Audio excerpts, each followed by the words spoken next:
Hey guys, Drifter here. Welcome to Advanced Warfare In Depth. In today's episode, we're going to be talking about movement mechanics. Advanced Warfare really changed up Call of Duty with all the new double jumping, boost sliding, dashing, all that sort of stuff, and there's a lot of questions about how it works, what the controls are, what you can and can't do, cooldowns, and all that sort of stuff, so I'm going to explain everything today.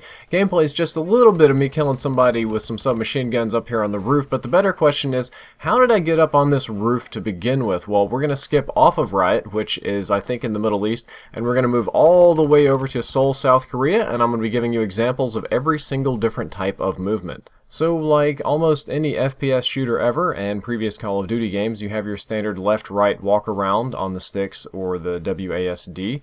You can aim down sights, you can crouch, you can go prone, and the previous most advanced mechanic to work with is really drop shotting. That's back, but it's not as useful as it used to be. Hit jump once and you do a normal jump just like you used to. Hit it twice and you do a boost jump. That's whatever jump button or key. Hit jump twice and sprint in some sort of direction and you boost in that direction. Same as normal sprinting, except it just kicks you in that direction. And it should be noted that you don't need to jump twice to do the jump and sprint. You can jump once and do a bunny hop and do it, but most people hit it twice just to get the extra distance.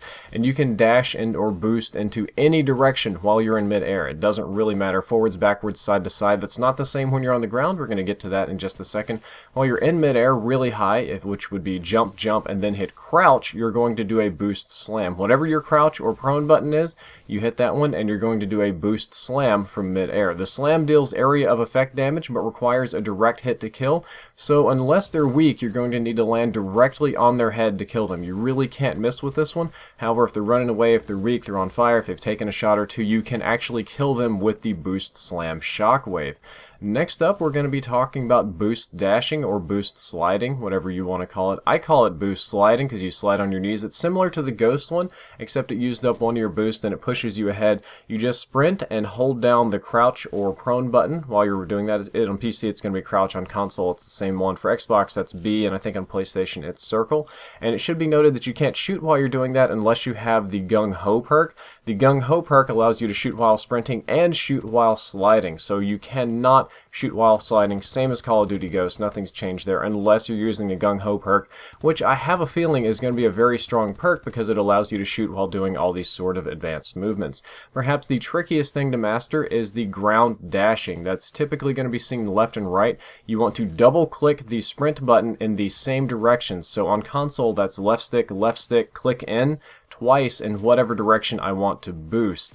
And I would note that you cannot boost forwards. You can only boost side to side or backwards while you're on the ground. You have to jump into the air to boost forwards, so most people are doing this side to side. And I made this handy little graph to kind of explain how the boost sliding on the ground works, or the boost dashing. Only left and right, no forward movement whatsoever. Diagonals don't work, backwards fine, but not even a little bit forward will this work for you.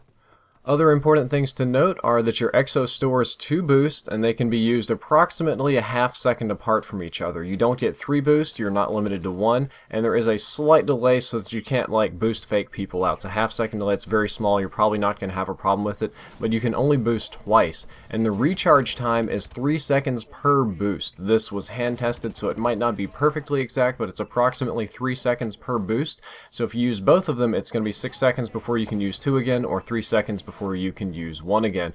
Kind of think of it like a sprinting mechanic. You can get out of breath. I guess your exoskeleton gets tired. Jumping and landing does not reset your dashes. I previously thought that by jumping and landing on something, I could reset my boosts and dashes and kind of chain my combos together a little bit better. That is not true. You only get so many boosts or dashes. That means you can only slide and then dash, and then when you jump up in the air, you're not going to have any sort of horizontal movement in the air. However, you can always double jump. Your jump does not count as one of these. It just completely does not count, so you're always completely free to double jump. When it comes to movement, I find that chaining these into combos is the way to go when you do use them. Obviously, it's very useful to get to high ledges, to certain places, to kind of move around the map better, but if you're engaging somebody in combat 1v1 and you have to do aerial maneuvers, combos is just the way to go. The more you move, the harder you are to hit, to better. However, I would tell you that boosting around all the time is going to get you killed, and these seem like conflicting things, but they're not. Advanced Warfare is not Titanfall. Titanfall was all about wall running and hitting people midair and flying around like as crazy as you possibly could. This game is not that thing. Not only do you show up on the radar every single time you boost and slide and dash, but you are also a huge target while you're floating around in the air, and when you run out of your boost, you're basically just kind of floating. You get the skeet shooter medal when you hit people in midair because they just sit there like a clay pigeon. The best way to do this is to boost into a fight and then boost out of a fight. Boost to a ledge, engage, then use your dash to get out of there. If you have to fight somebody, use your side-to-side dashes to screw up their aim, something like that. And don't just be boosting all over the map. If you just boost all over the map, just constantly go, go, go, go, go, you're going to fail, fail, fail, fail, fail. And trust me, I tried this. I tried to play the most aggressive, hardcore gameplay that I possibly could, but boosting everywhere didn't work. Save them for when you need them, but when you need them, combo them together. Lastly, I'd like to say thank you to Daniel Zappia, or Daniel Joseph Design. That is the first link down there in the description. He made both the intro to this video and the outro segment, and he does intros and outros for free for YouTubers. So if you want an intro for your video like mine, just contact him. It might take a little bit because there's quite a few requests, but you'll get one completely for free. And I'd also like to say thank you to NixVB. NixVB made the thumbnails that you see that for this video and for the next one. I use his thumbnail template, and he made my YouTube banner. He's a really good graphic designer. If you want to contact him, his Twitter is down there in the description and the link is on the screen. At least be sure to tell him thank you. That's all for this episode of In Depth. I hope you enjoyed it and that you learned something useful. If you did, don't forget to like, favorite, and subscribe. And as you can tell, the next episode is going to be toughness. This is usually where there'd be next and previous, but there's only a next, so both boxes are toughness this time. Hope you enjoyed it. Drifter out.